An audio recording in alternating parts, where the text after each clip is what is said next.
Dulan sa tunga sa bilyon ka pesos nga kantidad sa illegal drugs nga nasakmit sa mga law enforcement agencies ang gipaubos sa thermal destruction sa Philippine Drug Enforcement Agency CONFIDEA karong adlaw. Ani ang live report ni Alan Domingo. Lan?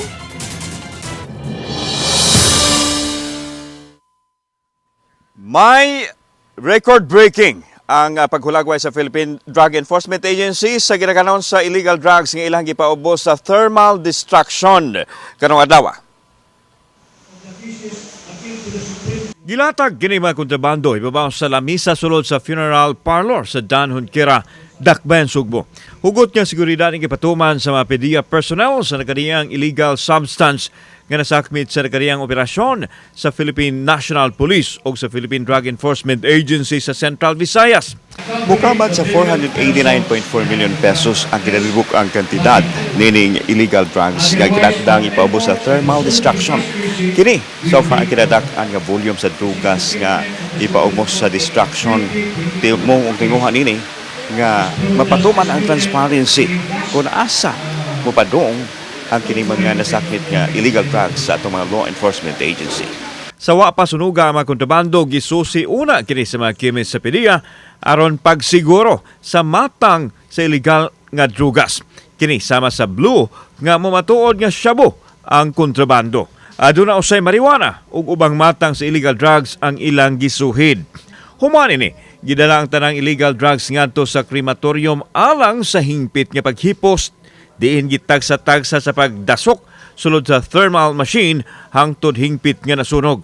Ang thermal destruction gisaksihan sa mga opisyal sa barangay, local government unit, Philippine National Police, Department of Justice, Judiciary ug media.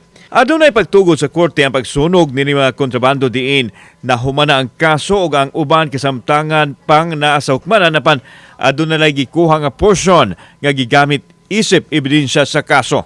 Drug destruction, as provided in Section 21 of Republic Act 9165, is one of the means allowed by law to preserve the integrity of the confiscated drugs, particularly those involving substantial volume of seized drugs. The law allows the PDEA to destroy or burn the drugs subject to compliance of strict guidelines to prevent any mishandling of evidence. This is the biggest so far kay kung ang ato effort parehas lang pud sa una, posible nga dili ni nato makuha kini kadako nga mga recoveries of illegal drugs. Niadtong buwan sa Hunyo, nining tuiga mikabat usab sa 374.6 million pesos ang napaubos sa thermal destruction. Kung sumadahon gikan sa tuig 2017 hangtod sa Nobyembre 2024, miabot na sa 2.36 billion pesos ang nasunog nga illegal drugs nga naglakip sa 339 kilos sa shabu, 158 kilos sa marijuana ug uban pang illegal substance. Ang subsob nga kampanya batok sa illegal nga drugas sa nakadiyang law enforcement agency ang nakaingon nganong daghan ang nakumpiskar nga mga kontrabando. Samtang ipadayag sa Judiciary nga angayang palambuon pa sa mga otoridad ang katakos sa paghanay sa kaso aron dili mateknikal ang mga kaso nga mosangpot na hinuon sa pagkabasura niini. Kung sa basketball pa ni volleyball, last touch, kinsa itong nakagunit sa drugs, turnover, kinsa itong nakadawat, turnover, ang turnover sa court.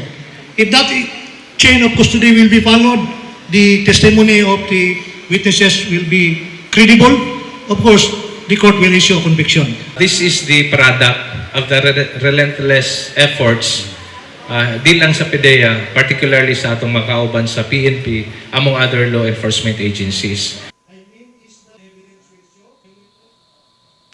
May dako manghagit alang sa Philippine Drug Enforcement Agency ug sa Philippine National Police ang higpit nga pagsulbad sa problema sa illegal drugs apan gipaniguro nila nga magpadayon ilahang kampanya batok sa illegal drugs di lamang sa pagdakop sa mga nalambigit nini kundi apil na sa prosecution o kining pagpasakag kaso o sa tinguhan nila nga makaangkon og conviction sa mga nalambigit sa illegal drug trade. May Daghang salamat, Alan Domingo.